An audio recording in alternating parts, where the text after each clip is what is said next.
amigos, bienvenidos a Podcast Oyo. Este es el episodio número 38.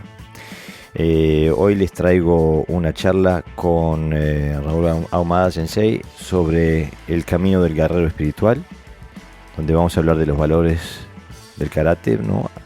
A partir de los preceptos que nos dejaron los maestros.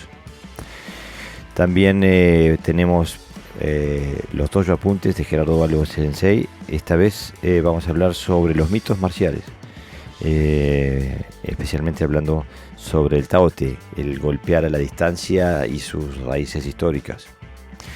Pero antes de empezar quisiera pasarles un poquito de información. Nosotros, como ustedes saben, tenemos una cooperación con Karate Virtual, las charlas de Karate Virtual, y quería informarles que el 26 de junio, el 26 de este mes, van a tener una charla sobre la importancia de cultivar el chi en las artes marciales, que va a ser dada por Luis Duarte Sensei. Y el 10 de julio va a dar una charla el Sensei Pablo Scursi sobre la historia del Goju Ryu, un laberinto en alta mar. Las charlas de Karate Virtual son altamente recomendables, se las recomiendo y espero que los puedan encontrar por YouTube o por Facebook. Bueno, ahora los dejo con Raúl Ahumada Sensei.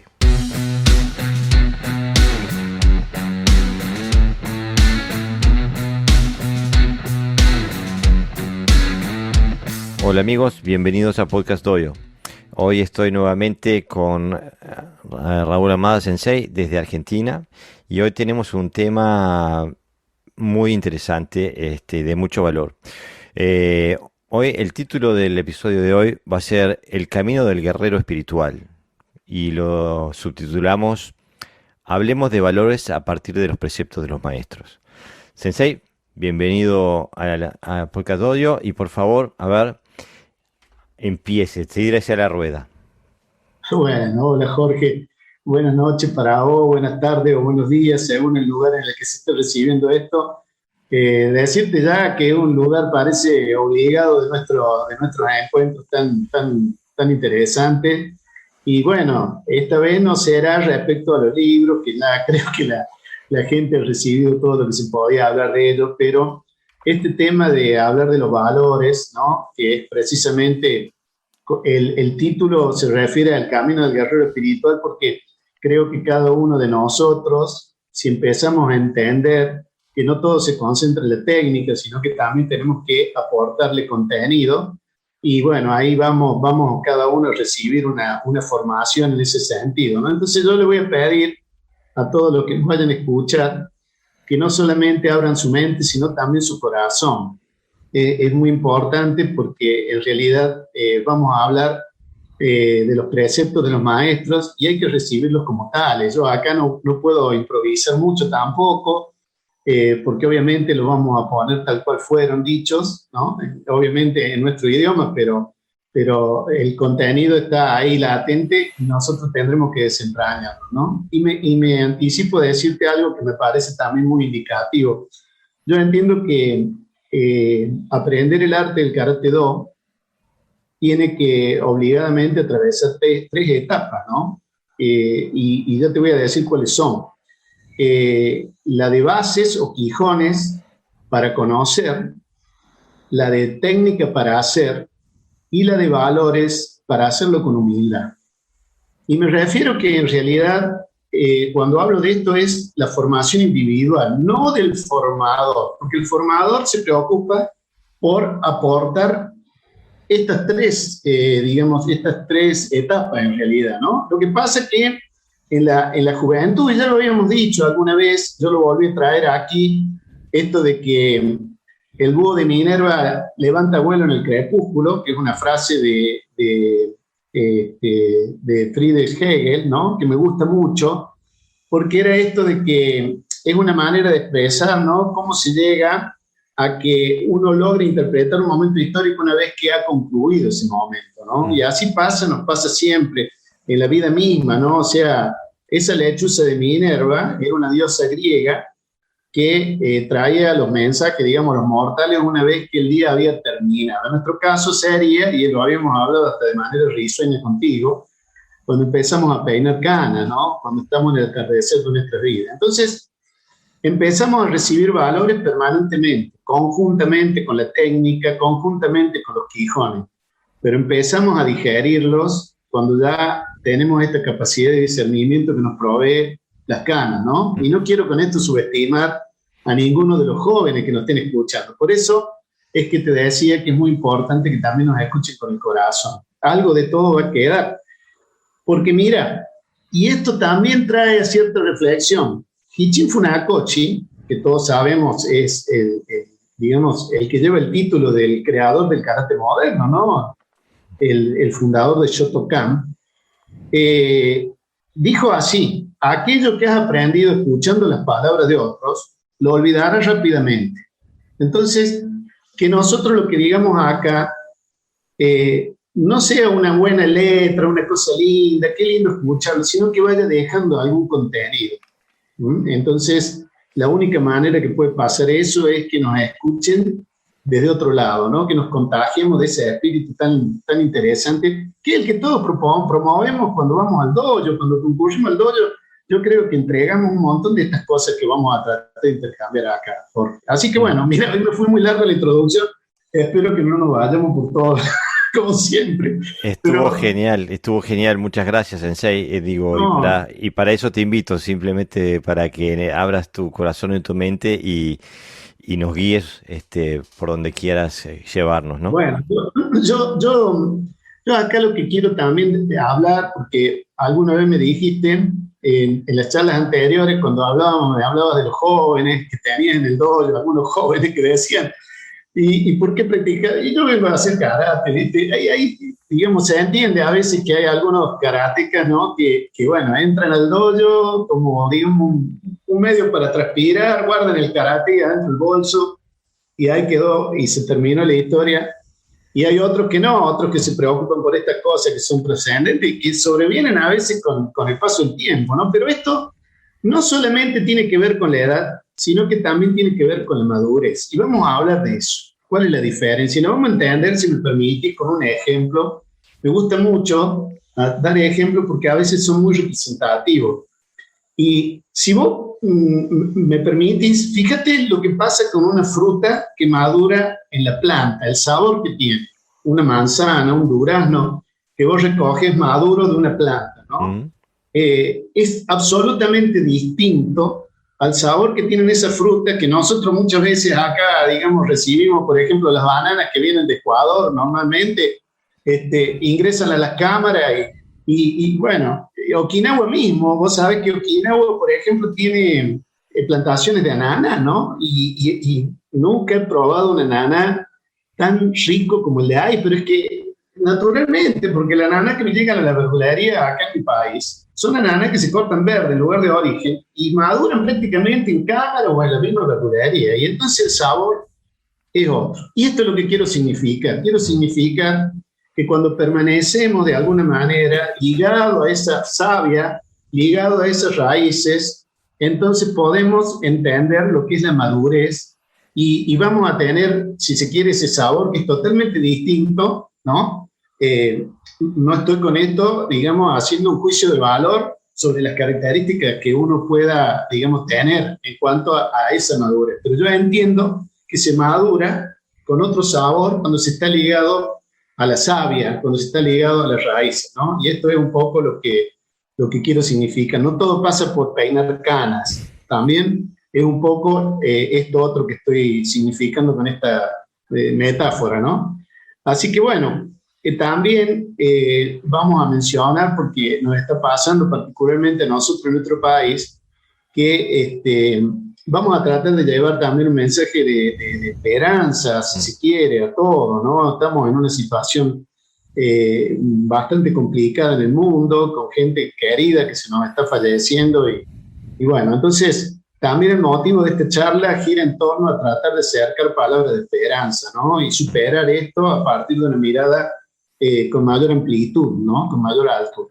Y en eso quiero también hacer una reflexión, una pequeña reflexión respecto al significado que tiene la flor de loto. La flor de loto, yo no sé si vos los conoces, calculo que sí, Sí. pero esta flor, digamos, se le asigna el sentido de la pureza espiritual en distintas religiones, sobre todo en el hindú, en el budismo, ¿no? Mm. Y digamos, bueno, es fácil encontrar, googleando rápidamente, cuál sería el significado de la flor de loto. La flor de loto, digamos, es una planta que se abre paso desde el fondo de la oscuridad de un estanque, ¿no? O sea, un estanque barroso, y luego sube la superficie, donde obviamente si el estanque barroso, el agua también es hedionda, y sin mantener contacto ni con el barro ni con el agua, logra imponerse mostrando su exuberancia, ¿no? Entonces, esto es que nosotros cuando nos movemos un poco dentro de la sociedad, ¿no? La sociedad que está en este sentido contaminado, ¿no? De alguna manera por distintas cosas, ¿no? O sea, no basta que te relate ninguna de ellas porque ya las conocemos. Tenemos que pensar en que nosotros podemos, sin contaminarnos, pasar por encima de eso. Y eso nos ayuda muchísimo esto que hacemos nosotros, esto que hacemos dentro del karate, ¿no? Porque el karate, fíjate que también tiene dos factores, ¿no? O sea, el positivo y el negativo, ¿no? El positivo, viste que el golpe tiene la mano positiva y la mano negativa, en los ataques también tiene el positivo y el negativo. Y estos dos, pues fíjate que Luis Pasteur decía que el problema no era la bacteria, sino que el problema era el entorno biológico de la bacteria. Entonces, si nosotros logramos que el entorno biológico en el que desarrollamos nuestra actividad, en este caso la actividad del karate, ¿no es cierto?, no permita que ingresen agentes patógenos, que ingresen negatividades, lo vamos a lograr contrarrestar, porque en un ambiente en el cual, digamos, se dan las cosas buenas, es muy difícil que ingresen cosas malas o personas malas. Y eso es lo que tenemos que hacer también por nosotros y por el resto, ¿no? Entender que somos una comunidad y en esa comunidad, de alguna manera, intercambiando cosas buenas, vamos a lograr mejorar el entorno biológico. Y mejorando el entorno biológico, vamos mejorando el hombre. Y mejorando el hombre, mejoramos la sociedad. Entonces, nosotros estamos preparados para eso, Jorge. Sabemos lo que es enfrentar las adversidades, porque sin querer, practicar un kata nos lleva a un montón de cuestiones que hasta a veces parecen contra natura y sin embargo hemos logrado superarlo. Y eso nos va preparando para la vida misma, ¿no? Tenemos que ser capaces de doblegar las instancias aún ante la adversidad, ¿no? Tenemos que tomar este ejemplo de la flor de loto, que aunque está en el fondo de un estanque, logra salir y con toda la belleza que eso significa, ¿no? Así que bueno, estos son algunos de los mensajes que uno puede, digamos, reseñar en esta charla, pero vamos a entrar al plato fuerte, que es precisamente donde la letra de los grandes maestros nos van a traer luz sobre estos aspectos, ¿no? Entonces, yo me voy a limitar un poquito, Jorge, si me lo permitís, porque es un poco donde me siento más cómodo, no sé si estoy seguro que muchos otros amigos que están por aquí tienen otra biblioteca, digamos, pero yo me tengo que basar en lo que conozco, ¿no? Puedo dar alguna mención a algún otro maestro de otra línea, pero yo creo que en los valores todos coinciden. No he escuchado jamás que un maestro de Okinawa, al menos, no cultive los mismos principios, ¿no? Entonces, no. Además que estos son maestros que están en la punta de la pirámide, o sea, de alguna manera han tenido línea de seguimiento todos. Así que creo que vamos a coincidir. Todos vamos si vamos hacia atrás, llegamos hacia los mismos maestros. Seguramente que sí, seguramente que sí. Entonces vamos a empezar por Satunuke Sakugawa, todo es Sakugawa, ¿no? Y vamos a decir, digamos, bueno, toda la enseñanza de Sakugawa se concentraba en realidad en 5 puntos de un dojo Pun, que es, digamos, el más antiguo de todos, porque fue el precursor, ¿no? El maestro, como bien sabemos, de Shoko Matsumura. Y él decía, yo lo voy a leer a los puntos: procurar la perfección, entrenar fielmente, esforzarse en ser mejor, hacer culto al respeto y abstenerse de luchar. Fíjate qué principios más simples, pero tan profundos, ¿no? Como que fíjate el punto 5, abstenerse de luchar. Esto lo diferencia tremendamente de, digamos, a pesar de todo el romanticismo que se arroja sobre el Bushido, el código samurái, el samurái tenía una actitud absolutamente, digamos, si se quiere, guerrera, pero guerrero pendenciero, ¿no?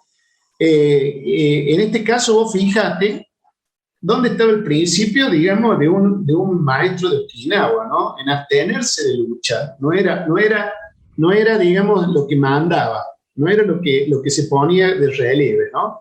Y bueno, creo que, bueno, la letra de esto no presta a ningún tipo de interpretación, porque así de simples son, pero así de profundo como lo que he mencionado, ¿no? Después Sensei, tenemos, sí, también se podría decir que va un poquito contra el folclore del karate, ¿no? Porque cuando uno normalmente escucha las historias de tal o cual maestro es lo que hizo en tal o cual altercado y cómo le pegó a uno y cómo le pegó al otro, ¿no? Y no, aquí estamos hablando de la raíz del karate, dice abstenerse de luchar. claro, lo que pasa, Jorge, que hay una cuestión que no vamos a negarla, ¿no? El pueblo de Okinawa tuvo, como hemos relatado en tantas oportunidades, no lo voy a volver a decir, pero tuvo situaciones de demasiado control que volvía, yo te diría que más que un control, era una presión muy grande la que tenían, la que ejercían sobre ellos, al punto tal que no tenían ninguna salida a sus emociones, sino la canalizaban a través de estos encuentros que se hacían de alguna manera en combate callejero, ¿no? O sea, no vamos a, tampoco vamos a romantizar cosas que han ocurrido, ¿no? Han ocurrido. Exactamente. Pero en realidad, fíjate que, por ejemplo, a Chotimo Otobu se le negaba la posibilidad de la enseñanza porque su espíritu aguerrido y de combate lo llevaba a que los maestros lo vieran como una persona que realmente no estaba en esa línea, que era la línea que Mm. supuestamente había que cultivar, ¿no? Y que lo dice con claridad el maestro Sakugawa, ¿no? Es decir, siempre ha habido, Jorge, esto es lo que estábamos hablando al comienzo, ¿no? Es decir, cada uno elige hacia dónde quiere ir. Vos fíjate que en la variedad que se observa hoy en el escenario, hay de todo, Jorge, hay de todo. Hay contacto pleno, hay peleas de MMA. Bueno, ¿qué elegimos hacer con cada una de esas cosas nacieron en su momento a partir de una célula? Así Exactamente. que no podemos negar, acuérdate de Dominique Valera cuando tuvo tanta discusión respecto al full contact o no full contact. Bueno, eso fue la célula que transformó hoy, digamos que hoy se ve en la jaula en la MMA, porque es Seguro. así. Mm. Eh, bueno, esto nosotros en realidad, yo me quedo con esta otra parte, no porque creo que lo hemos dicho acá, Jorge, no se trata de ser blandengues, ¿no? Se trata de entender en el fondo esto que todo el mundo te termina preguntando, si vos lo tomas a esto como una filosofía de vida, y a veces te encuentras en una posición en la cual hasta resulta difícil explicar dónde está esa filosofía. Es que si no tenés contenido, te pasa como la fruta esta que te dije, esa fruta madura de la cámara, ¿viste? Que cuando la cortas está verde adentro, que está amarga. O sea, si no entiendes esto de dónde viene el contenido que te da, en definitiva, esa impresión de que estás haciendo una filosofía de vida, no pasa nada. Entonces te tenés que nutrir esta cosa. O sea, yo creo que Exactamente. para meterse en una jaula y enfrentarse con otro, no hace falta ninguno de estos valores. Es Eh, decir, en todo caso, hasta si vos me permitís, hasta te puede interesar cuánto es la bolsa que va a recaudar, viste, con la pelea. Pero nunca exactamente. un valor, viste, porque no. Incluso yo he visto lo encarnizado que se transforma en eso, hay muy poca caballerosidad, no es interesante. O sea, si vos ves un tipo que está en el suelo tirado, yo no le pegaría, viste, o sea, no es lo que yo creo que hay que hacer. Sin embargo, vos fíjate que los códigos son eso en ese lugar. Así que ahí creo que nos tenemos que olvidar que estos códigos están presentes, ¿no? Así Y que, y pienso eso, que eso también lo reconocen. La otra vez estaba leyendo una entrevista a Renzo Gracie, uno de la familia del creadora, impulsora del jiu-jitsu brasilero, que fueron los que primeros que hicieron el sí, MMA, y en la que él sí, decía que, que como instrumento de formación la MMA no servía para nada, al contrario, que había que volver a los principios tradicionales, ¿no? Y de eso se trata, de eso estamos acá. Así que bueno, mira, ahora lo tenemos acá Matsumura, que es un poco el continuador, ¿no? Él, como habíamos hablado en su momento, él entregó un pergamino escrito a mano a un alumno de él, que era Ryosei Kuwai, ¿no? Que habíamos hablado de eso, que por qué no se lo había dado Itosu, si se recuerda. Ujú. Bueno, en ese escrito, él pone una serie de cosas, que incluso luego es muy importante la aclaración que hace Itosu respecto a este escrito. Yo lo voy a leer, voy a tratar de ser lo más concreto, pero dice: ponga resolución firme para dominar los secretos de las artes marciales, de lo contrario, abandone. Debe tener la firme determinación de cumplir con esa resolución. La espada y el bolígrafo son solo uno. La literatura consiste en poesía, exegética y confucianismo. La exegética, voy a aclarar para lo mejor a algunos, vendría a ser la interpretación de una frase, una palabra, ¿no? Un estudiante de poesía trabaja con palabras y produce oraciones para buscar fama, título y feudo. Un estudiante de exegética estudia los clásicos chinos para instruir a las personas. Puede ser un erudito, pero ignorante del mundo. Si la poesía y la exegética solo hacen que las personas sean famosas, no son el verdadero arte. El confucianismo, sin embargo, nos hace comprender la naturaleza de las cosas. Con las enseñanzas sobre el conocimiento, la honestidad, la rectitud, uno no solo puede administrar un hogar, sino también gobernar en un país. Por lo tanto, la paz reinará sobre la tierra. Estas son ideas confucianas, el verdadero arte. Bueno, como vemos aquí, se impone mucho la literatura china, ¿no? Él realmente creía en estos principios, pero es que ojalá pudiéramos tener este tipo de gobernantes que vean así las cosas, ¿no? Como dice él ahí, a través de estos principios, que son universales. Yo creo que están en todas las religiones. O sea, la honestidad, digamos, es un valor que es inherente al ser humano, como también son las debilidades, ¿no? Como también la corrupción. O sea, ¿de qué lado queremos estar? ¿Cómo queremos prever la sociedad que estamos haciendo? Esto que decía yo, el entorno biológico, ¿cómo lo vamos a lograr si no empezamos a entender que por ese lado tenemos que caminar, ¿no? Bueno, en el caso del arte marcial, le dice, mira qué interesante, Jorge, que hay 3 tipos de practicantes. El erudito, que usa muchas maneras de entrenar su mente para que sus movimientos se conviertan en un baile. Superficial y de ningún uso práctico, tanto para ofensa como para defensa. El estudiante normal de artes marciales, que es un buen promotor de la victoria, pero un mal practicante. Una disputa causada por un hombre así dañará tanto a las personas como a él mismo. Incluso traerá deshonra a sus padres, hermanos y hermanas. Sin embargo, y acá viene lo importante, el verdadero practicante de artes marciales no deja de lado su tiempo, sino que lo lleva a cabo ingeniosamente. Él controla su mente y busca una oportunidad. Su calma despierta una perturbación entre los enemigos. Luego aprovecha esta oportunidad y derrota al enemigo. Todo madura y el misterio de la naturaleza muestra su secreto al maestro de artes marciales, quien no duda ni perturba su mente, incluso en caso de emergencias. Yo justamente publiqué por estos días un posteo que hablaba de que la felicidad en realidad no es estar contento permanentemente, ¿no? O sea, lo puse porque me parecía que era interesante, ¿no? Que la felicidad, digamos, es como estar sereno, como estar en calma, ¿no? Y que si has elegido bien el camino, y si lo transitas, te van a aparecer dificultades, indudablemente son las dificultades propias de los avatares de la vida, pero si estás en el camino correcto, seguramente va a tener esa tranquilidad que estoy mencionando, que es lo que en realidad promueve la felicidad, porque si entendemos la felicidad como la alegría continua, por ahí no, me parece que no sea lo correcto, ¿no? O sea, hay que estar sereno, digamos. Me parece que la felicidad, y esa serenidad es esto que te estoy comentando, ¿no?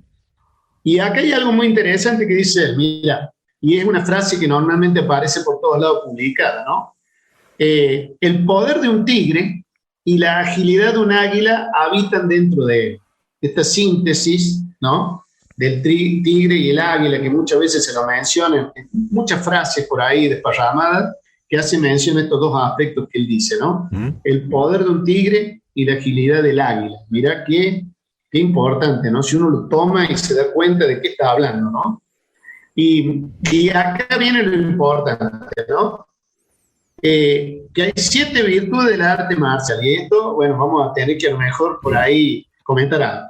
La prohibición de la violencia, el control de los soldados, el apoyo a las necesidades de la gente, el establecimiento de servicios distinguidos, el alivio de los pobres, la resolución de disputas entre las personas y el enriquecimiento de los bienes. O sea, no lo veía como algo negativo porque no es que esté mal. El problema es si ese enriquecimiento, tal cual hoy lo vemos lamentablemente en esa vidriera tan descarnada que vemos en todos lados del mundo, ¿no? Aún en aquellos países donde hay pena de muerte para la corrupción, es porque no hay valores, amigo. Esto yo creo que está ahí la cuestión, ¿no? Y bueno, no sé si querés decir algo. Hay que mandarle esa lista a todos los políticos del planeta. Sí, la verdad que sí, Jorge, la verdad que sí. Bueno, realmente que lo que viene después, digamos, termina ahí con un cierre donde dice: deseo que entiendan mis palabras sin reserva. Este condensado de su pensamiento, ¿no? Que fíjate vos, se lo legó a un alumno, pero nos lo ha legado a nosotros también. Nosotros lo tenemos que recibir, lo tenemos que leer, lo tenemos que de alguna manera digerir. No se puede leer de una sola. No creo que todos podamos decir que de esta lectura nos quede todo, pero en el fondo subyace esto que estamos diciendo desde el comienzo, ¿no? El tratar de rescatar aquellas cosas que nos permiten una humanidad más sana, ¿no? Y eso siempre uno tiene que caer en esto de hacer una introspección, mirar hacia adentro, rescatando lo bueno que hay en todos está lo bueno. Nada más que a veces está opacado por esas cosas que, bueno, del ser humano, esas miserias que todos tenemos, ¿no? Yo no me voy tampoco a disfrazar acá de Caperucita Roja. Yo lo que digo en definitiva es que es un buen objetivo tratar de ser mejores, ¿no? Así que bueno, el karate no solamente nos permite mejorar en aspectos físicos, técnicos, también nos permite que pensemos en estas cosas. Y bueno, creo y es que imperativo. con pocas palabras, ¿sabes? Es imperativo esto, Sí. ¿no? Porque, Sí. la capacidad destructiva que uno cultiva cuando uno entrena karate durante mucho tiempo, durante largo tiempo, es imperativo que sea acompañado de un cultivo interno, porque si no estamos creando monstruos. Si Así uno, es, Jorge. ¿no? Si vos te fijas, por ejemplo, en la película, hay una película que es graciosa porque en Okinawa nos pusieron, cuando subimos en una oportunidad y hicimos un recorrido en uno de esos seminarios, hicimos un recorrido digamos, por el camino del karate, fuimos a visitar algunos monumentos, lugares muy icónicos, y nos habían puesto en un televisor que había dentro del colectivo, del ómnibus, nos habían puesto un video con la película Karate Kid, ¿no? Imagínate, ellos ahí se ocupaban más o menos de hacerle una crítica, y una crítica dura, porque por ejemplo decían que Karate Kid no se había filmado en Okinawa, sino en Hawái, ¿no? Y después, bueno, todos sabemos que Miyagi tampoco era karateca, y fíjate cómo presentan los dojos estos, digamos, que lo muestran a algunos norteamericanos, digamos, que han asumido el karate, la parte, digamos, que no cultivan estos valores, ¿no? Fíjate que ahí estaba el yin y el yang, el positivo y el negativo que hablamos, y bueno, lo ponían así descaradamente también para que se notara la diferencia. Pero ahí tenés vos, eso se puede hacer, uno puede hacer eso y ocuparse de eso y creando monstruos, como decís vos. Ahí está la película, lo muestra. Así que es posible crear monstruos, ¿no? Bueno, en rigor a lo que nos queda, voy a seguir, si me permitís. Por supuesto. Y ahora vendría lo que es Itosu, creo que es el plato más fuerte. Yo me he ocupado también de hacer un análisis de cada uno de los digamos, de la carta, o sea, de los párrafos de la carta que él escribió. En realidad esto está publicado en un libro que pertenece a Genwa Nakasone, que fue publicado en el año 1938, Jorge, ¿no? Y esa carta, bueno, fue traducida y ahí dice lo siguiente, para empezar, ¿no? Mira, fíjate vos lo importante que es este párrafo, Jorge. Muy importante, porque dice, el karate no se desarrolló desde el budismo o el confucianismo. En el pasado, la escuela Shorin-ryu y la escuela Shorei-ryu fueron traídas a Okinawa desde China. Ambas escuelas tienen puntos fuertes, por lo tanto, los listo a continuación, tal y como son, sin embellecimiento. Bueno, esta es la traducción, ¿no? Pero mira qué importante, Jorge, porque hace la aclaración de que no se desarrolló desde el budismo o el confucianismo, y parece que estuviera contradiciendo los principios que su maestro había puesto de manifiesto. Acabamos de hablar de la importancia del confucianismo en el pensamiento de su maestro Matsumura. Pero acordate, por eso yo siempre decía que es muy importante tener en cuenta el contexto histórico. Porque si él de alguna manera, digamos, quería llevar el karate, ¿no es cierto?, que el karate se desarrollara en las escuelas y demás, no podía presentarlo como que tenía bases chinas.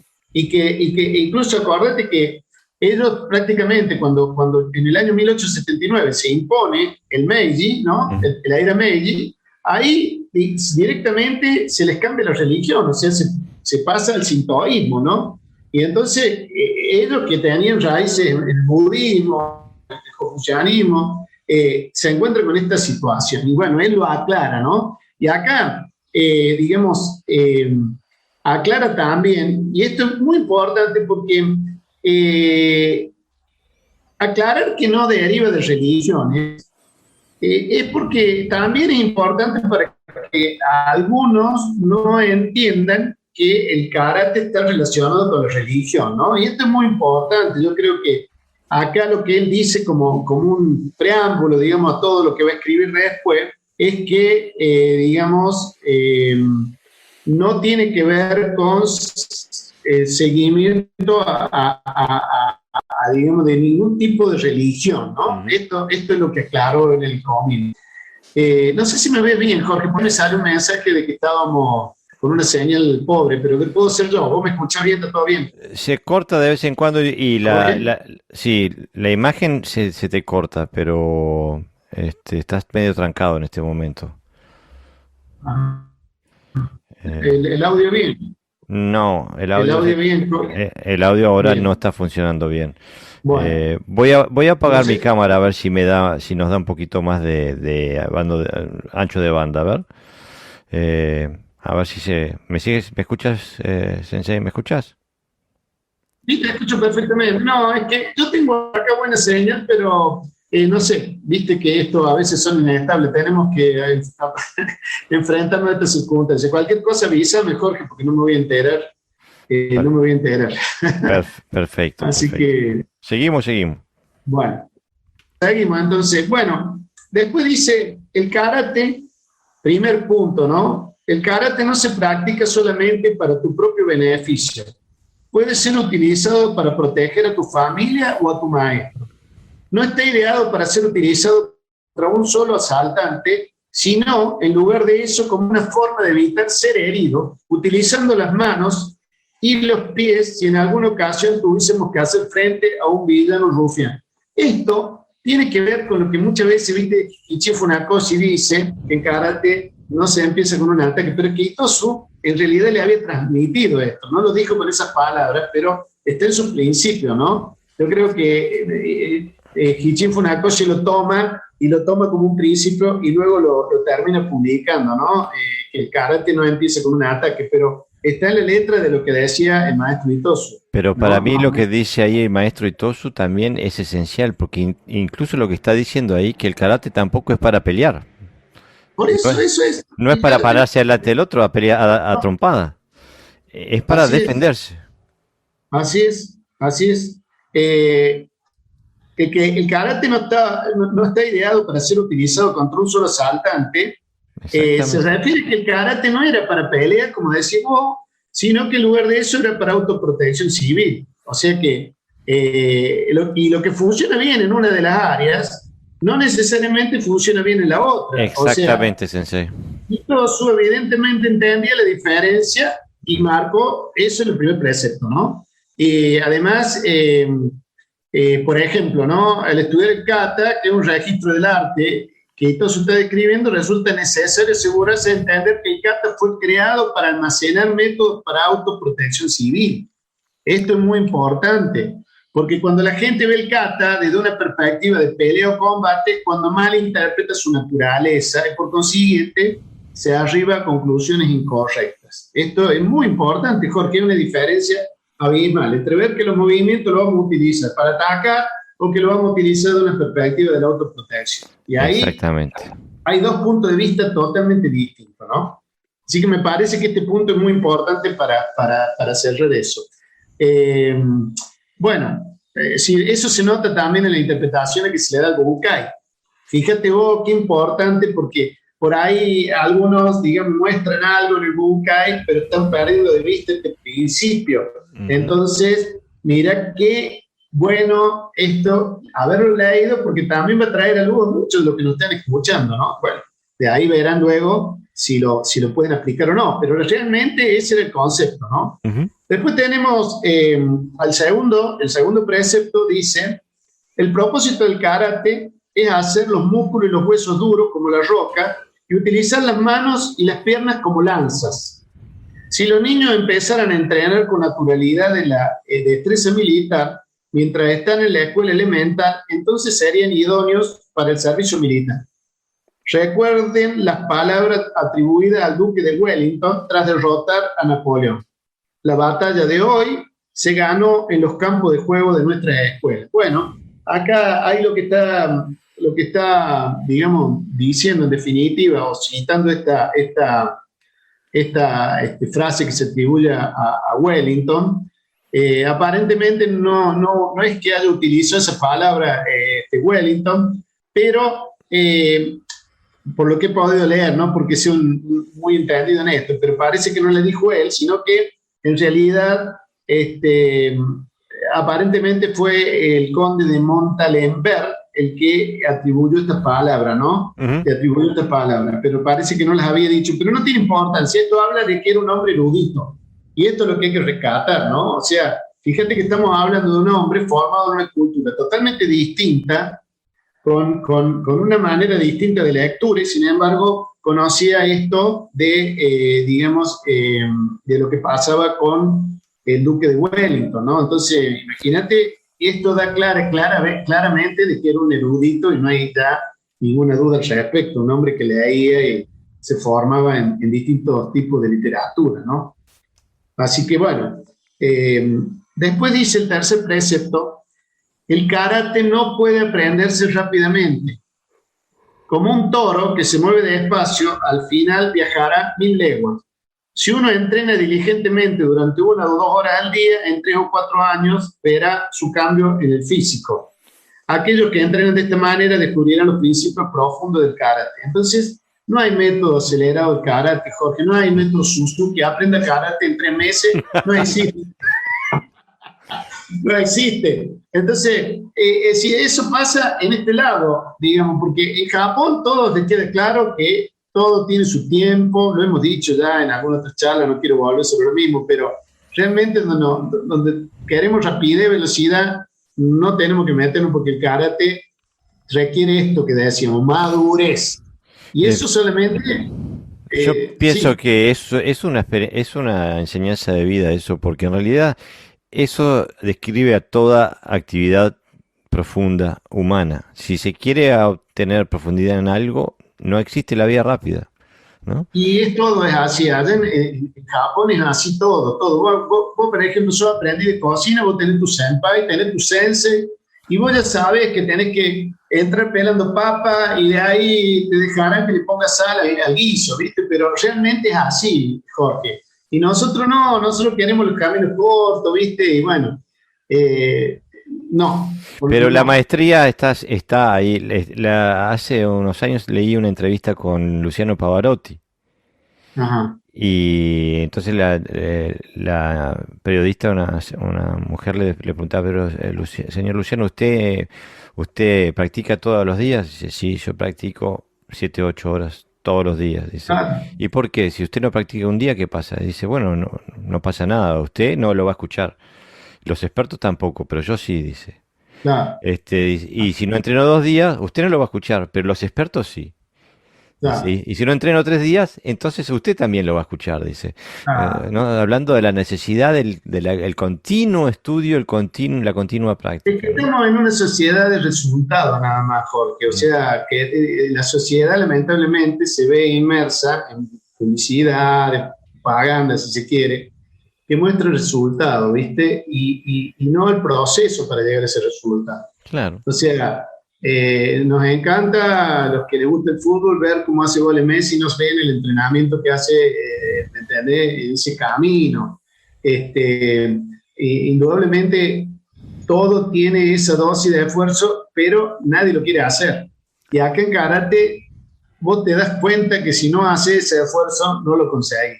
Y si claro. eso lo da la vida, es como decís vos, se aplica en todo. O sea, ¿qué es lo que estamos haciendo acá? Estamos trayendo lecciones de vida y es lo que queremos hacer, ¿no? En definitiva, no perdamos de vista lo que nos motivó a esta reunión, ¿no? Y Y aparte, justamente, a mí me inspira, justamente este texto, yo lo leo siempre y me inspira mucho porque me inspira y no quiero que suene mal, ¿no? Pero me inspira a apuntar a la maestría. claro, claro, O claro. sea, no lo Este digo proceso. Claro, exactamente, ¿no? pero es que es natural eso, Jorge, es ese camino en el que todos alguna vez nos queremos ver reflejados, yo también lo he dicho, uno quiere, obviamente, ¿cómo no? Y indudablemente también en ese camino pasa lo que siempre se dice bueno, por ahí, ¿no? Que el alumno finalmente supera al maestro, porque así ocurre y uno se tiene que sentir en tal sentido orgulloso de que esas cosas puedan ocurrir, Mm. ¿no? Porque de eso se trata la evolución, ¿no? Bueno, sigamos así. Mira, el principio 4 o el precepto 4 habla del entrenamiento de manos y pies, que es muy importante y que se deben entrenar con un makiwara rigurosamente. Mm. Para hacer esto, deja caer los hombros, o sea, en Shorin las posiciones son naturales, no forzadas.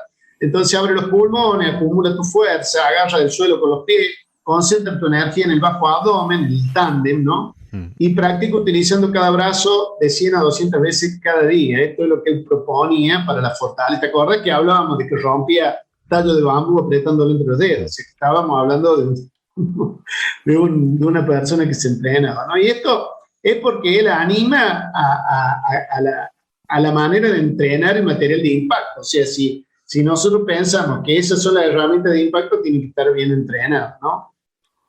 5. Cuando practiques las posiciones de karate, asegúrate de mantener la espalda recta, bajar los hombros, poner fuerza en las piernas, permanecer firme y dejar caer la energía al bajo abdomen. Esto es propio de la característica del estilo de él, ¿no? O sea que acá probablemente, bueno, en otros estilos no sea tan así. Esto es propio del estilo de Shorin, ¿no? A mí me parece básico para la utilización básica necesaria para el movimiento marcial. Para mí me parece que lo que dice es perfecto. Es que en eso vamos, sabes que este maestro en realidad nivela todo, así que uno lo toma de ahí, seguro que no se va a equivocar.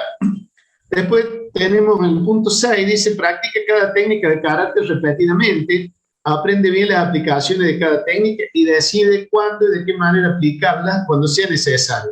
Mira esto es muy importante, Jorge, dice, entrar, contrarrestar y retirarse es la regla para el Tori-Te.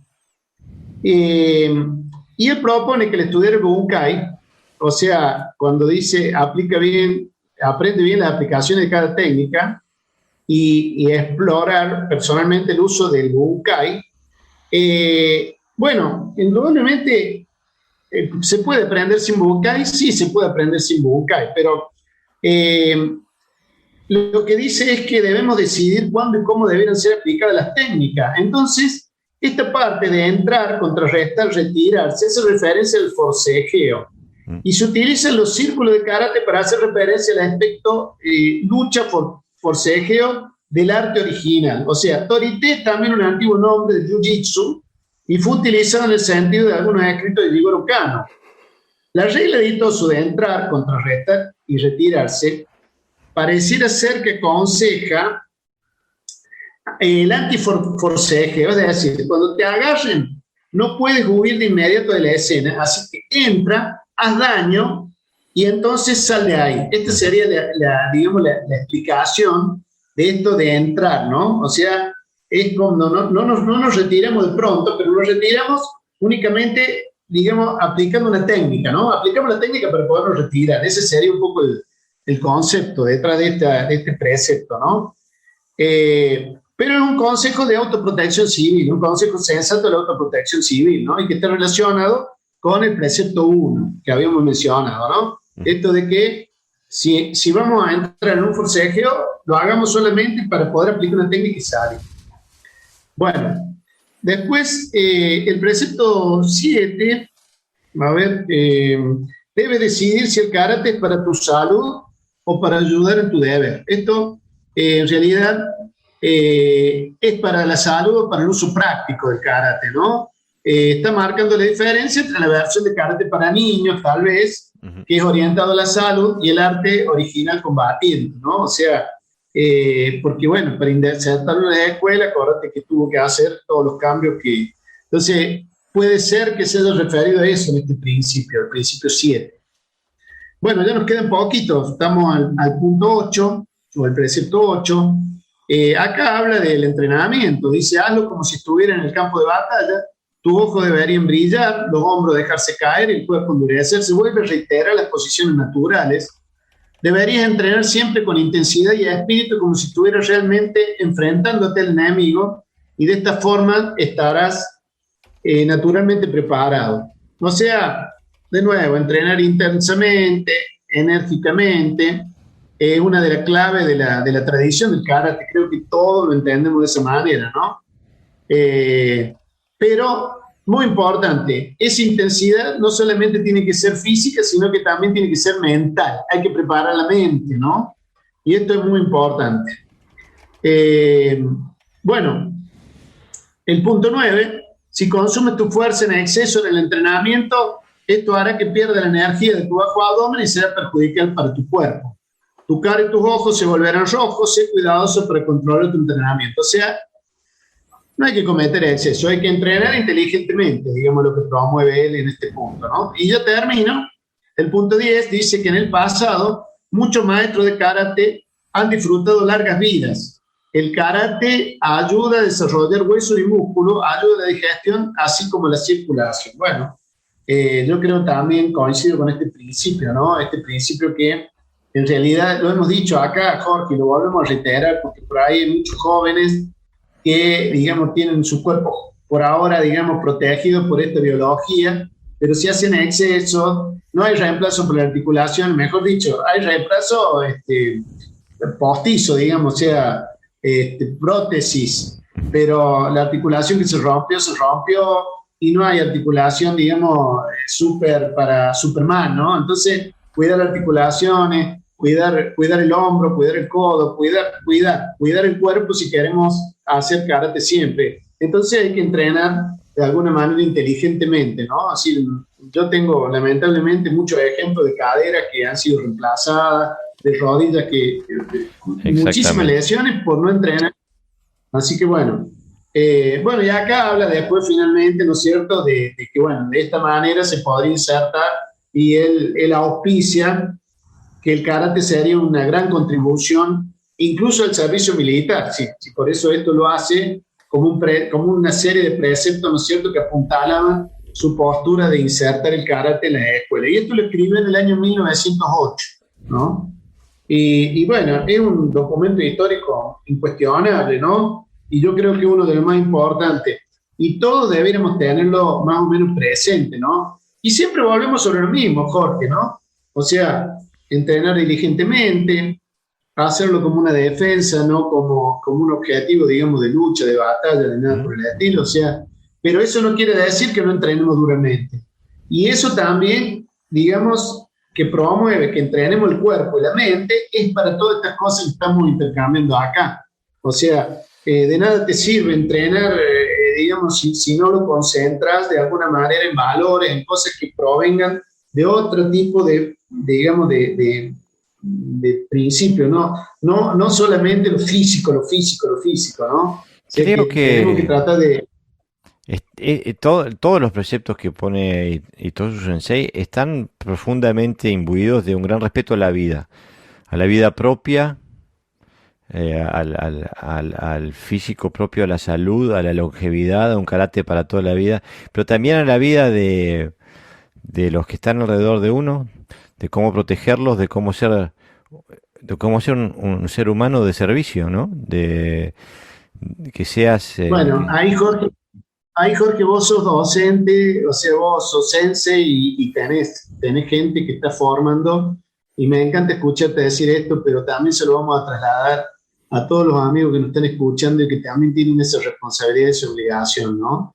Por ahí estas palabras que estamos intercambiando, estos preceptos que a veces nos dan espacio, vos sabés que tanto entregar, Jorge, me lo hizo ver la otra vez una compañera, me dice, Raúl, esto de a veces estar en la etapa de formación de terceras personas no te da tiempo para formarte a vos mismo, mm, porque uno tiene que estar entregando, entonces es muy difícil a veces combinar ambas cosas, ¿no? mm, Y esto entonces yo estoy pensando en este momento que puede que esta conversación que estamos haciendo amablemente acá se traslade a esas personas que tienen esa ficción tan maravillosa de enseñar, ¿no? Ojalá esto pueda contribuir a mejorar eso, ¿no? Esto que pero estaba sabes aportando que también. lo que dices tú, Sensei, es tan correcto. Yo, por ejemplo, aquí en Europa ahora, por lo menos en Escandinavia, en julio son las vacaciones de verano. Sería el julio de aquí es como el enero de allá, ¿no?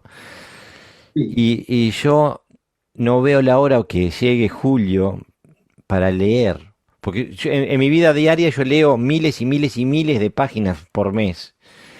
Pero no Ah, leo, pero todo es en función de lo que hago como docente. Es muy poco de eso lo que me forma a mí. Entonces, en julio me chupo todo lo que necesito yo para mi propio ah. desarrollo, ¿no?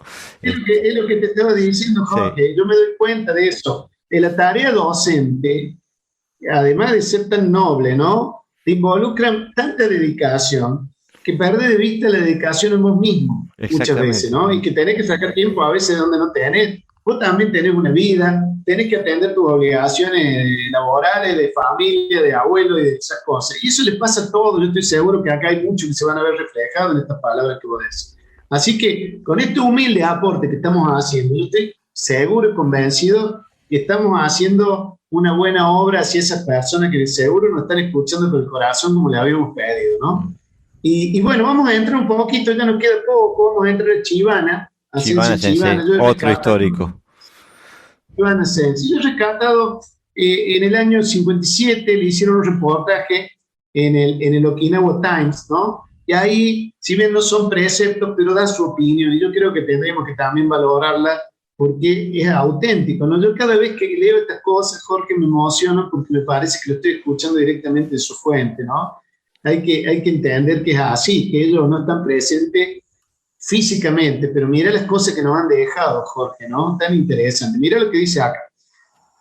Colegas jóvenes que rompen tejas y se jactan de ello, solo están mostrando una técnica frívola. El practicante de karate debe entrenar duramente kata, irikumi, makiwara y oyo undo. Y cuando el trabajo llega al límite adecuado, el poder del karate surge naturalmente. Incluso las personas de constitución débil pueden hacer karate. Cualquier persona dedicada y apasionada puede lograr el poder del karate. Se debe entrenar con alegría y así conseguir olvidar por completo la enfermedad. Mira, te lo está diciendo una persona que tuvo cáncer del año 64, que fue cuando se le detectaron y murió en el año 69, ¿no? Habíamos dicho eso, Y pero siguió mira entrenando. lo que está diciendo. Siguió entrenando. Mi maestro, Yosihide Shinsato, tenía un problema renal severo y ya prácticamente, digamos, lo estaban dializando, ¿no? O sea, era con esa periodicidad. Y vos sabés que él nunca dejó de entrenar, Jorge, nunca dejó de entrenar. Y tenía una disposición, imagínate que son tratamientos traumáticos, y bueno, yo creo que acá está, ¿no? Él fue su maestro, así que ahí está. Dice, los maestros no solo enseñamos kata, mirá qué bueno esto, Jorge, tenemos la responsabilidad de forjar cuerpos sanos y fuertes en donde la edad se retrasa. Nunca se termina de estudiar karate. Esta frase, nunca se termina de estudiar karate, digamos, ha trascendido. Siempre se le escucha por ahí, ¿no? Choshi Chibana se pone el pie, nunca se deja o se termina de aprender karate, ¿no? Pero mira qué cosa esto, Jorge, qué lindo, porque estamos en la misma línea, ¿no? Y con pensadores que nos traen estas cosas que todas concluyen en lo mismo, ¿no? En ser mejores. Y de eso estamos tratando de hablar. Bueno, y hay unas cositas acá interesantes que quiero compartir. De Miyahira, de Katsuya Miyahira, voy a decir algo que muy pocos conocen, cuál sería, digamos, la historia del Shidokan, porque no sé si recuerdas, pero en realidad cuando Chibana de alguna manera les da la oportunidad a sus alumnos principales, ¿no? Que cada uno constituye su propia línea, y surgen las líneas Shorinkan, Kyudokan, Shidokan, Shukan, todas. Y Shidokan tiene un significado, una historia, un significado que no todos la conocen, ¿no? Y además tiene una serie de lemas que, como están en la filosofía del maestro, yo también la voy a mencionar, porque cuánta gente se arrima a sacarse una foto. Yo te había comentado a vos ahí en el front del dojo, pero bueno, no se pregunta, no se sabe lo que dice. Entonces, lo he mencionado varias veces, ahora lo voy a traducir, o mejor dicho, lo he hecho traducir, no es que sea mi especialidad precisamente interpretando kanji. Además, está escrito en un tipo de kanji antiguo. Okay. No es fácil ni siquiera para los que son, digamos, conocedores de la lengua, ¿no? O de los símbolos, esto de los ideogramas. Los lemas principales son Gorigo Ho, Kyoson, Kyohei, que significa lo siguiente, Jorge. Siguiendo la razón y la ley, viviendo en comunidad, floreciendo juntos. Este sería el lema del dojo de Shidokan del maestro, que yo te voy a contar de dónde toma esta filosofía, ¿no? Y tiene un sublema que yo también le pregunté en su momento al maestro, digamos, Maeshiro Morinobu, y que es Kishibushi, ¿no? Kishibushi significa literalmente mano de diablo, espíritu de Buda, ¿no? Ahí vuelven a aparecer, fíjate, el positivo y el negativo, ¿no? El positivo y el negativo. Vos sabés que en esa oportunidad, cuando Sensei Maeshiro me dijo Kishibushi, yo le pregunté, lo habíamos ido en ese viaje con mi maestro, uno de mis maestros, digamos, el cacho de la escuela, Sensei Masahiro Shinsato, el hijo de Yoshihide Shinsato, y le pregunté, le dije, ¿usted sabe, maestro? Disculpe, él habla portugués, pero entiende perfectamente bien el español. Entonces le dije, me dijo el maestro Maeshiro, yo lo tenía todo ahí, yo le preguntaba, ¿viste, Jorge? Le digo, me dijo el maestro Maeshiro que ahí dice Kishibushi. Me dice Kishibushi, guerrero espiritual. Mira, Jorge, guerrero espiritual, la síntesis, porque mira, mano de diablo, espíritu de Buda, es un guerrero espiritual, Jorge. Este es el título de la charla que hicimos hoy. Este es el título de la charla. Acá concluye el título, el camino del guerrero espiritual. Todos queremos tener esas manos de diablo, pero no tenemos que olvidarnos del espíritu de Buda o de la religión que profesemos, ¿no? Yo no es que sea budista tampoco, pero ahí está la clave. Kishibushi. Qué bueno está. Y la historia de Shidokan, mira, acá te lo voy a leer, porque, bueno, este es un documento que en realidad es rescatado por ahí, pero bueno, yo soy un gran recopilador de documentos, no todos lo conocen, algunos sí, pero la mayoría no, entonces lo vamos a difundir. Mira, el gran maestro Katsuya Miyahira explica el origen del Shidokan de esta manera. El gran filósofo chino Confucio, que ha tenido una gran influencia en la erudición y el pensamiento de su país, enseñó y popularizó un sistema ético procurando por constituir el carácter adecuado de las personas. La ampliamente leída Analecti de Confucio, desde su primera publicación, ha sido muy respetada y ha tenido una profunda influencia en el pensamiento espiritual de la gente de China, Japón y otros lugares. El gran maestro Miyahira relata que tomó el nombre de Shido del capítulo 7, versículo 6 del libro cuarto de la colección de 20 volúmenes que dice: decide en tu corazón seguir por siempre el camino.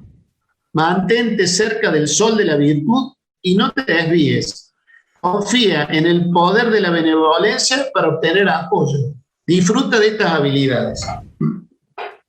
Bueno, yo creo, Jorge, digamos, la profundidad de estas cosas son un poco complicadas de asumirla de una vez, pero la síntesis es siempre la misma, ¿no? La síntesis es siempre la misma. Y si tenemos abierto nuestro corazón, algo de ello va a quedar, ¿no?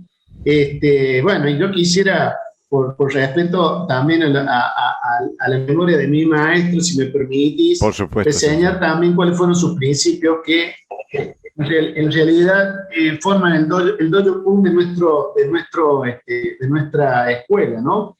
Y fíjate que nuestro maestro sintetizó en 5 principios, mejor dicho, son 5 principios que en realidad tienen este significado.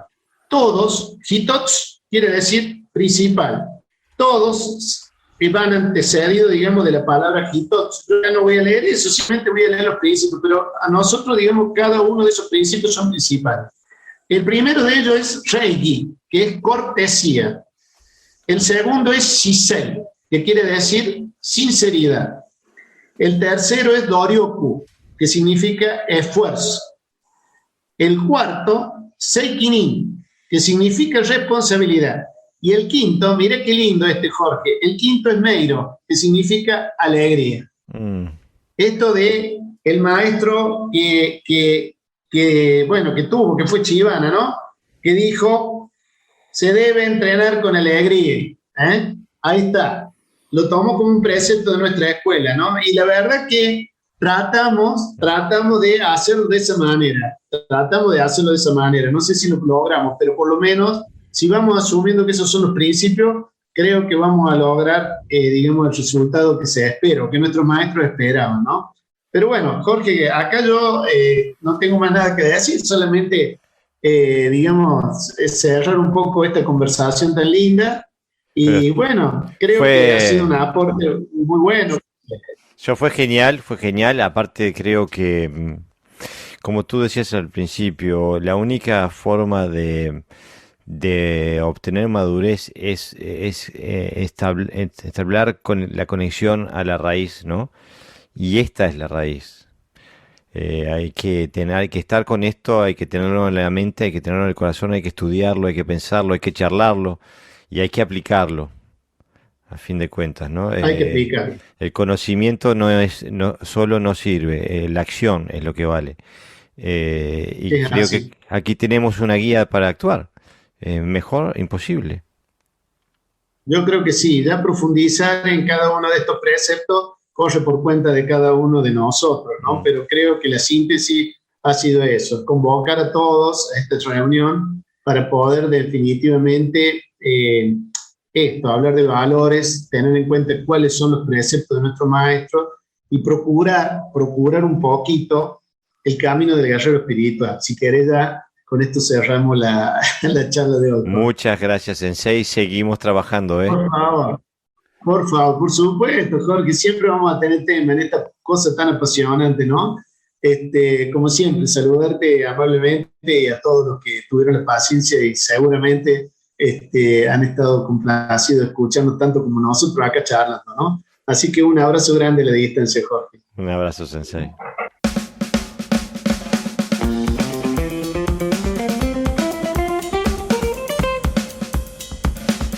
¿Qué tal, amigos del Do? ¿Cómo están? Espero que todos bien. Bueno, acá retomamos una vez más estos dojo apuntes, esperando que sea del agrado de todos ustedes y ampliando un poquito más nuestro conocimiento. Como todos sabemos, las artes marciales están llenas de mitos. Hoy despejaremos uno de esos, el Tao-Te. Tao-Te significa en japonés herir a distancia. Esta técnica ya aparecía en antiguos relatos legendarios, tanto japoneses como chinos, en lo que se describían a guerreros o monjes dotados de un poder marcial que les daba la capacidad de proyectar la fuerza de un golpe a determinada distancia. A pesar de que fácilmente podemos descartar estas historias como simple mitología, en el siglo XX tuvimos dos exponentes de esta técnica en Japón: Morihei Ueshiba y Shigeru Egami. El maestro Ueshiba fue el creador del Aikido, como todos sabemos, un arte donde la suavidad y la destreza priman sobre la fuerza, donde los movimientos son mayormente circulares y envolventes, intentando absorber la energía atacante y proyectarla lejos de uno mismo. Existen algunos videos de Sensei Ueshiba derribando a sus alumnos, que intentan en vano acercarse, en los que se pueden apreciar que son derribados sin ser tocados. El viejo maestro parece acariciar el aire que los rodea y con eso es suficiente para lanzarlos al suelo. Shigeru Egami, maestro de Karate-Do, fue el otro representante de esta técnica. Al contrario que Ueshiba, quien mostraba el Tao-Te como una consecuencia de un estado de maestría, Egami alcanzó este conocimiento en la búsqueda de la efectividad total de la técnica básica, el Suki, o lo que conocemos como puñetazo directo. Sensei Egami se entregó tanto a esta tarea que se hizo dar miles de golpes en el abdomen por representantes de todas las artes. Esto le acarrió, por supuesto, consecuencias nefastas en su salud, que a la postre colaboraron en acercarlo a la muerte. Su práctica se centró en la concentración de toda la fuerza de impacto en un solo punto. Al parecer, la intensa práctica física llegó a un punto en que trascendió, dando un salto más hacia la metafísica. Fue entonces que el maestro Egami fue capaz de proyectar un impacto de puño sin tocar a su oponente, aunque no hemos podido conseguir material gráfico que lo documente. Pero sea como sea, el Tao-Te que salió de estos dos maestros parece más una demostración de un refinamiento espiritual, de una capacidad de conexión con el contrincante, que un daño o una técnica agresiva. Lamentablemente, ninguno de los dos maestros vive para poder, con la tecnología actual, intentar desentrañar estos misterios que parecen rodear a los hombres excepcionales, capaces de ciertos prodigios que al final, seguramente, solo son el fruto de una vida entregada al arte marcial. Esto que voy a leer ahora está extraído del libro Historia del Karate-Do, escrito por Kenji Tokitsu, y que habla sobre el Tao-Te. En aquello que concierne al karate de Shigeru Egami, se pone otra cuestión. ¿Cuál es el alcance y las posibilidades de su karate que explora una nueva forma de eficacia tomando una dirección mística? Hemos visto que, técnicamente, llegó a una eficacia por la cual sus alumnos eran proyectados sin que él los tocara. El Tao-Te, el golpe a distancia, significa precisamente una técnica que permite dominar a su adversario sin tocarlo. Shigeru Egami dijo: si alguien me ataca, a mí que estoy tan enfermo, seguramente morirá. Según los testimonios que he recogido, Shigeru Egami parecía haber adquirido una capacidad particular a pesar de sus sufrimientos continuos.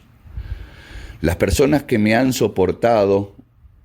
aportado estos diferentes testimonios me parecen dignas de confianza. Sí, como resultado de su búsqueda de la eficacia del puñetazo en karate, Shigeru Egami ha adquirido tal capacidad en Suki que es un descubrimiento que hasta parecería revolucionario.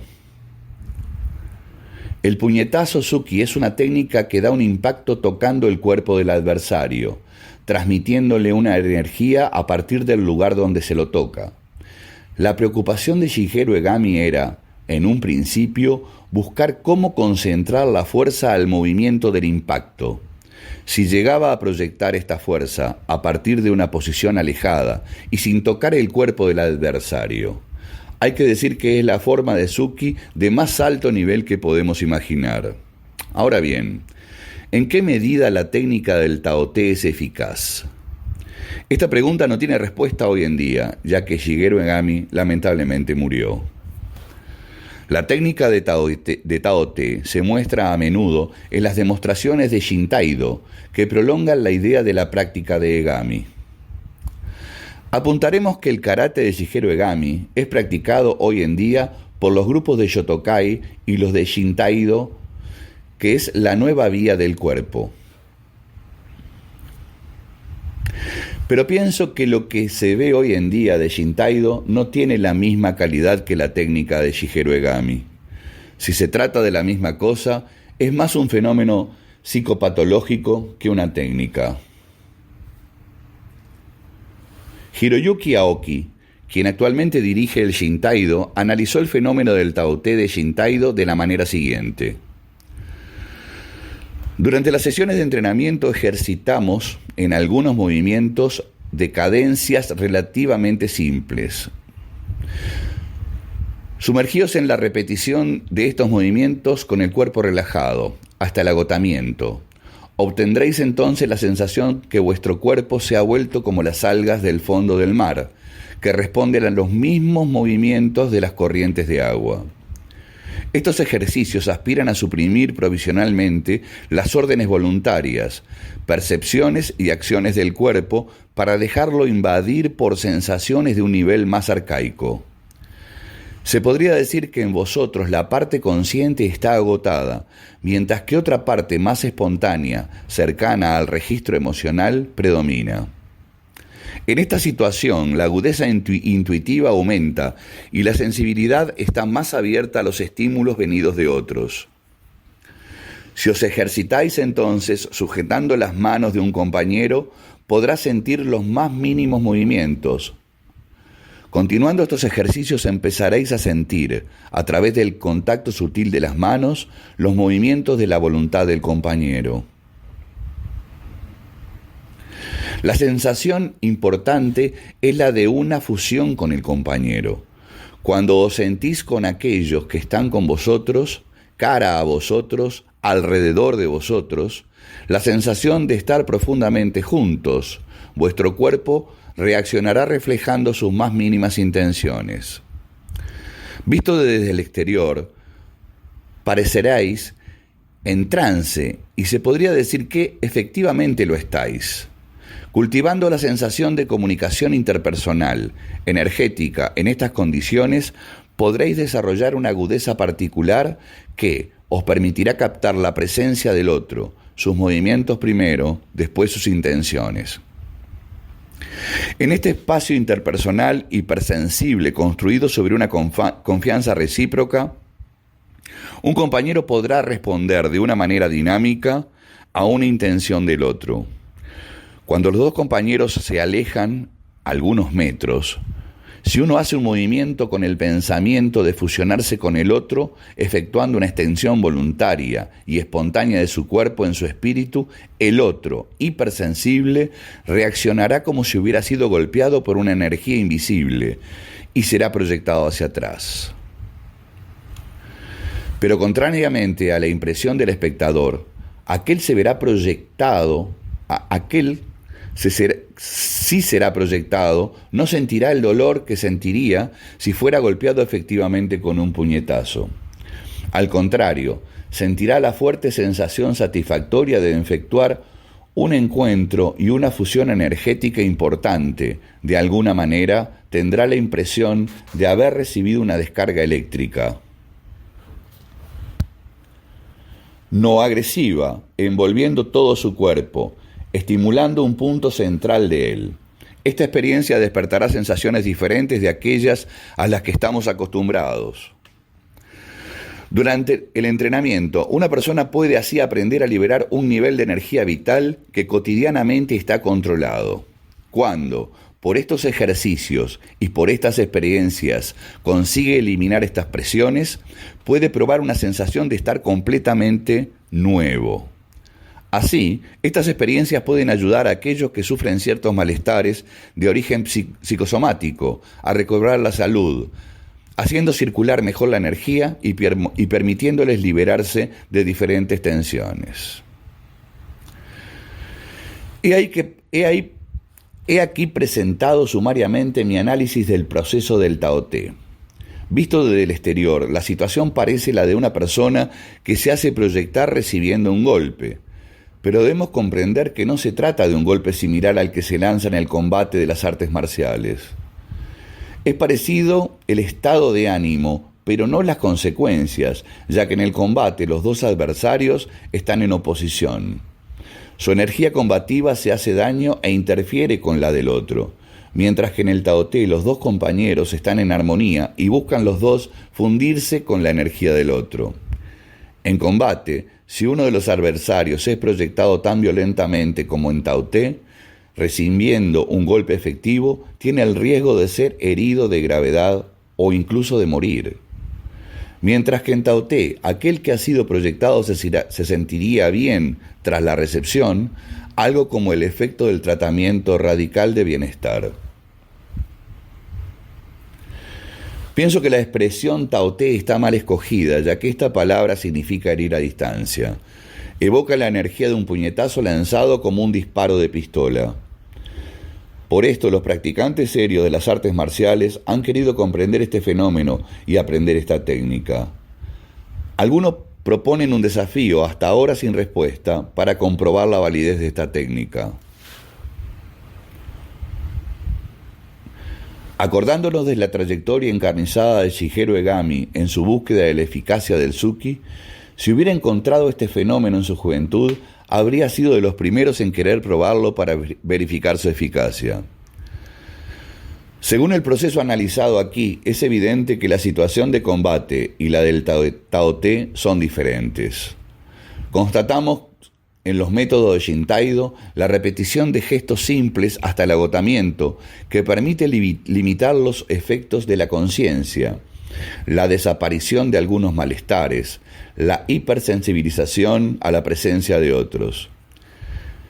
Estos elementos son similares a otros métodos empleados por ciertas sectas. Aminoran la conciencia y arriesgan el perder la distancia crítica con respecto a lo que se hace. Si os encontráis bien y descubrís un bienestar mental y físico, todo parece perfecto. Aquellos que no conocen este bienestar os parecerán incluso dignos de piedad, ya que están comprometidos en una vía errónea. En todo caso, estáis convencidos de seguir la buena vía. Estos son síntomas típicos de la persona bajo la influencia de una secta religiosa. No quiero decir de ninguna manera que el Shintaido sea una secta, al contrario, esta disciplina está basada en una conciencia adquirida gracias a una profundización de las artes marciales japonesas. Solo quiero poner en guardia contra los riesgos posibles en la aplicación de este método. El fenómeno del Tao Te es un descubrimiento interesante, sobre todo en el terreno de los estudios psicofisiológicos. Es tal vez susceptible a dar un apoyo y un punto de referencia concreto para hacer avanzar la reflexión científica sobre la práctica corporal. Sin embargo, la ambigüedad y la confusión con la eficacia de un golpe efectivo ponen este fenómeno al margen de las artes marciales con una etiqueta mística que contribuye a impedir acercarse con una objetividad científica. De todas maneras, una cuestión permanece. ¿Son iguales el Tao Te practicado hoy en día en Shintaido, el cual he analizado anteriormente, y el de Shigeru Egami? Creo que no se trata exactamente de lo mismo. Si Shigeru Egami pudo realizar el Tao Te en situaciones de combate libre ante un adversario que intentaba asestarle un golpe real, esta capacidad es sin duda un resultado magnífico de su investigación. Se trata del auténtico Tao Te en una situación donde la energía de un combatiente se opone y de esta manera se hiere e interfiere con la del otro. En la historia de las artes marciales japonesas se encuentran a menudo testimonios de capacidades similares. La técnica del Tao Te, del Shintaido y de ciertas corrientes de karate tradicional es accesible a todos por un proceso de entrenamiento. Este permite establecer el cuadro de un acondicionamiento que facilita la comunicación energética entre los compañeros, mientras que el de Shigeru Egami parece haber sido realizado casi independientemente de los acondicionamientos. Ciertamente no podemos verificarlo, me contento formulando una hipótesis. Es después de largos años de un trabajo intenso en las técnicas de combate de Shigeru Egami que éste adquirió su capacidad de Tao Te. Me pregunto si un elemento motor de esta transformación de la técnica no fue la cercanía de la muerte y la integración de la muerte en su práctica. Habiendo dicho, he muerto una vez, siguió sus investigaciones en karate con una gran proximidad de la muerte durante los últimos 20 años de su vida. Estando en el límite de la vida, ¿pudo franquear barreras que impiden abrirse habitualmente nuestras capacidades potenciales? Shigeru Egami no frecuentó la muerte por elección propia. Según los documentos, la mayor parte de aquellos que han desarrollado capacidades extrañas o extraordinarias habían practicado una ascesis que les había conducido cerca de la muerte. Esta actitud ascética es presente en la práctica de las artes marciales japonesas en diferentes grados. La práctica ascética no constituye un objetivo en sí misma, pero apunta a una profundización de la conciencia que facilita la comprensión de fenómenos naturales y sociales.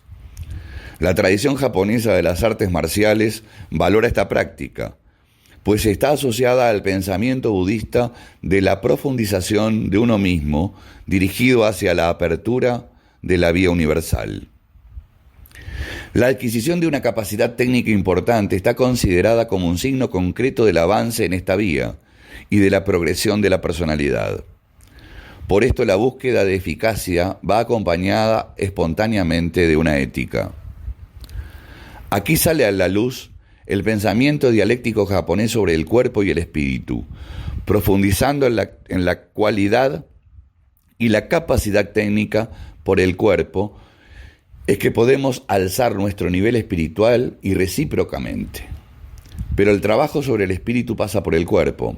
Así pues, dejo la cuestión abierta en aquello que concierne al Tao Te. Bueno, como verán, esto es un mito más o tal vez no.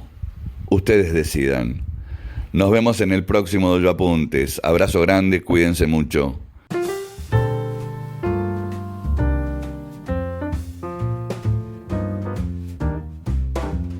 Bueno amigos, eso ha sido todo por hoy. Espero que les haya gustado. Les cuento que para este mes que viene tenemos varias novedades, unos episodios interesantes. Estamos haciendo los preparativos para hacer una charla con varios senseis sobre Miyamoto Musashi y el libro de los 5 anillos. Esa es una charla que la vamos a hacer en vivo, por video, en el canal, en la página de Podcast Dojo en Facebook. También estamos preparando otra charla, un debate sobre la definición de lo que es el karate tradicional. Y también estoy preparando un programa con Gerardo Valvez Sensei sobre la persona de Anko Itosu Sensei. Así que como ven, tenemos muchas cosas de interés en el tintero. Esto ha sido todo por hoy y espero volverlos a encontrar el domingo que viene. Un gran abrazo.